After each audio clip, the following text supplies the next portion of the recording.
굉장히 뼈 아픈 질문인데요. 뼈를 때린다고 하죠. 그쵸, 네. 손자의 아들의 일이 될 수 있어요. 형이 지금 박제가 돼서 제가 말한 이 포인트 이름으로.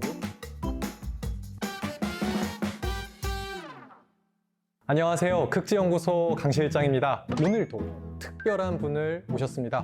미래를 보시는 분, 빙하환경연구본부 진경 박사님을 소개합니다. 안녕하세요. 반갑습니다. 진경입니다. 와!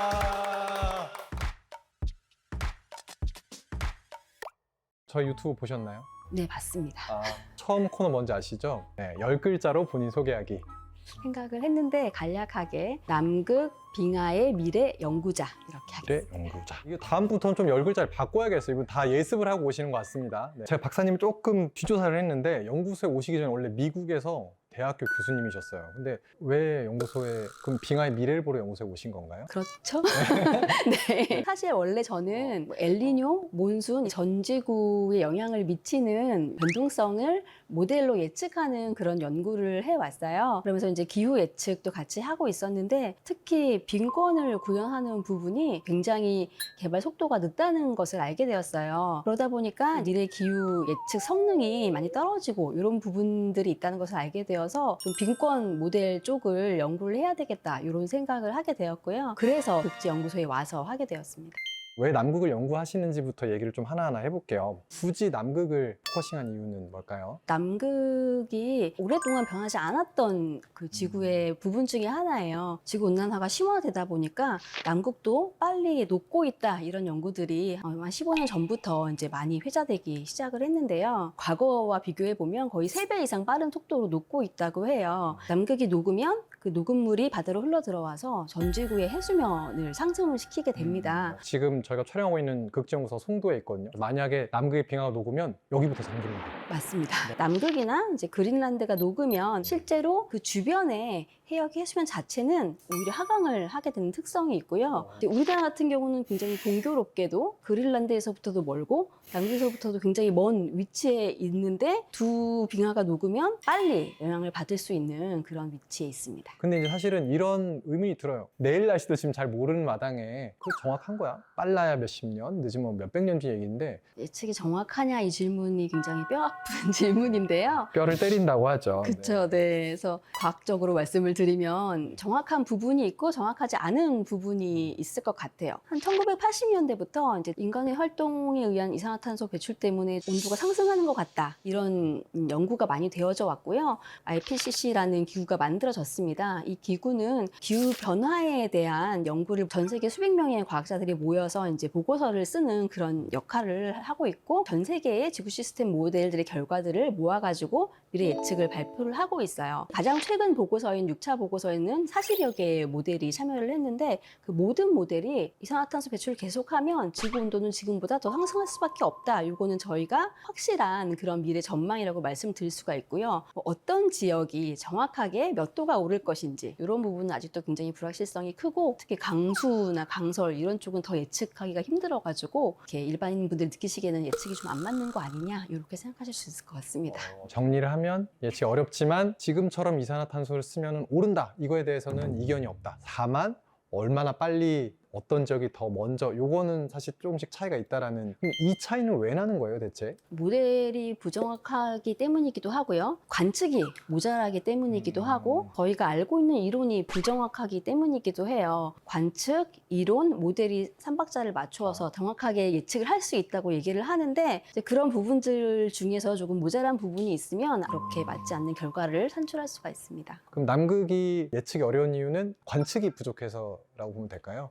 남극은 특히 그런 지역 중에 하나일 것 같아요. 아무래도 접근하기 힘든 지역이다 보니까 이렇게 관측 활동 자체가 적고 저희가 알 수 있는 정보가 적어가지고 좀 이해가 부족하다라고 생각이 되어져요. 박사님은 실제로 남극에 관측하러 가보셨나요? 네, 한번 가봤습니다. 뭐 이런 현상들 실제로 보시는. 여름철에 남극 가보면은 굉장히 추운 지역이지만 이렇게 표면이 녹는 현상도 목격을 할 수가 있습니다. 근데 이게 한 번만 가시고도 연구가 되는 거는 다른 분들이 관측한 거를 어쨌든 신뢰하고 그 데이터를 가지고 연구하시기 때문. 그렇죠. 예, 저희 팀에 같이 일하시는 분들이 이제 매년 가서 회수해오는 데이터를 이용해가지고 제 모델을 개선을 하고 더 좋은 결과를 결과를 만드는 데 활용을 하고 있습니다. 그럼 박사님은 주로 어쨌든 관측된 정보를 사무실에서 컴퓨터로 이제 모델링이라는 작업을 하시는 거고, 보통 그 데이터가 어떤 거예요? 빙상 모델에 들어가는 데이터가 굉장히 많은데요. 빙하가 흐르는 속도, 빙봉 아래 해수의 온도나 염도도 필요하고 빙하 위에 눈이 얼마나 쌓였는지, 그다음에 얼음의 두께, 모양 이런 모든 자료들이 많이 활용하고 있습니다. 거기 빙을 시추하고 이런 정보도 꼭 필요하시겠네요. 그쵸? 빙봉을 시추하려면 어떻게 해야 될까요? 그거는 우리 여기 카드에 들어갈 정지훈 비서관님 인터뷰에 또 소개가 돼 있습니다.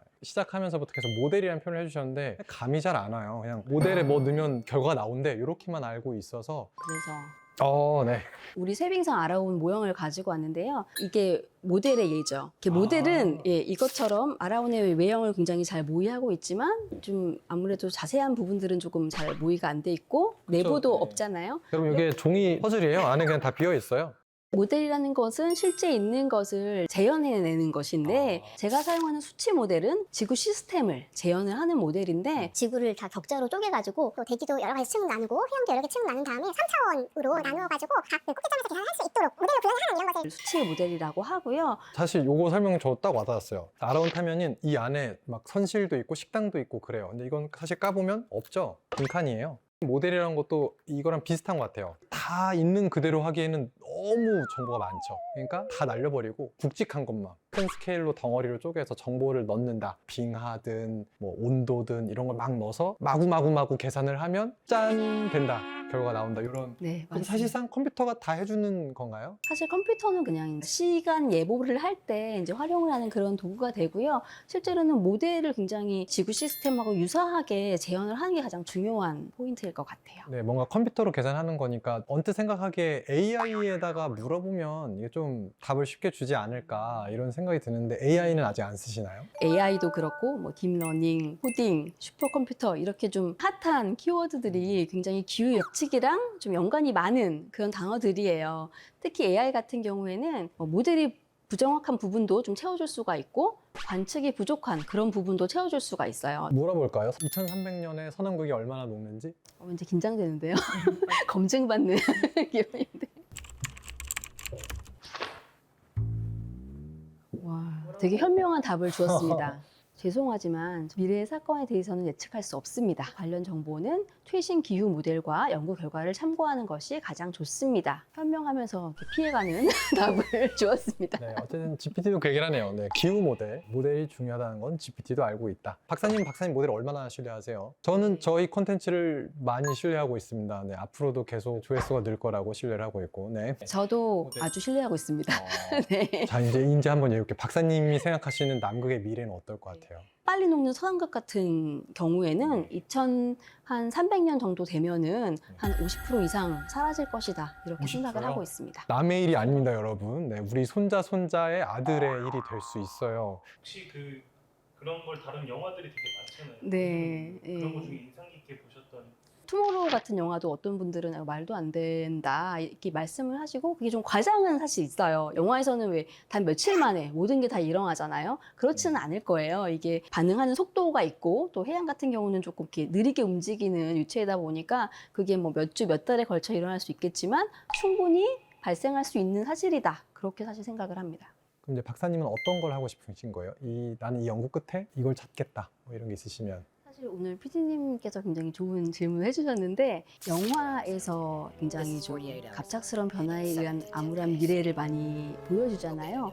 그런 것처럼 기후 변화라는 게 천천히 일어나는 게 아니라 확 변화할 수 있는 그런 티핑 포인트가 있다는 것을 알게 되었어요. 미래 예측 실험을 이제 제 모델로 하다 보니까 어떤 시점에는 남극에도 늘 오던 눈이 비로 바뀌면서 갑자기 굉장히 많이 녹는 그런 시점을 우리가 정확한 예측을 하기 위해서 향후 연구를 좀 진행해 보고 싶습니다. 나중에 찾으면은 뭐 이름을 진경스 포인트 뭐 이런 식으로 지을 수 있는 거네요. 되게 좋네요. 네. 그럼 그때가 되면 이 영상이 지금 박제가 돼서 제가 말한 이 포인트 이름으로 갈 수도 있습니다. 자, 그렇습니다. 기후 예측. 우리가 당장 내일 날씨도 모르는 마당에 10년 뒤, 20년 뒤를 어떻게 알겠습니까? 어쨌든 그거를 최대한 정답에 가까운 걸 찾는 과정이라고 생각을 하고요. 지금의 과정이 그런 성공으로 가는 발걸음이 되기를 간절히 기원하면서 우리 다 같이 극지하면서 마무리할게요. 하나, 둘, 셋. 극지.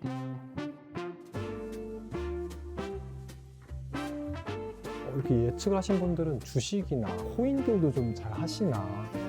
하다가 좀 뭐 좋은 결과를 얻지도 못했고요.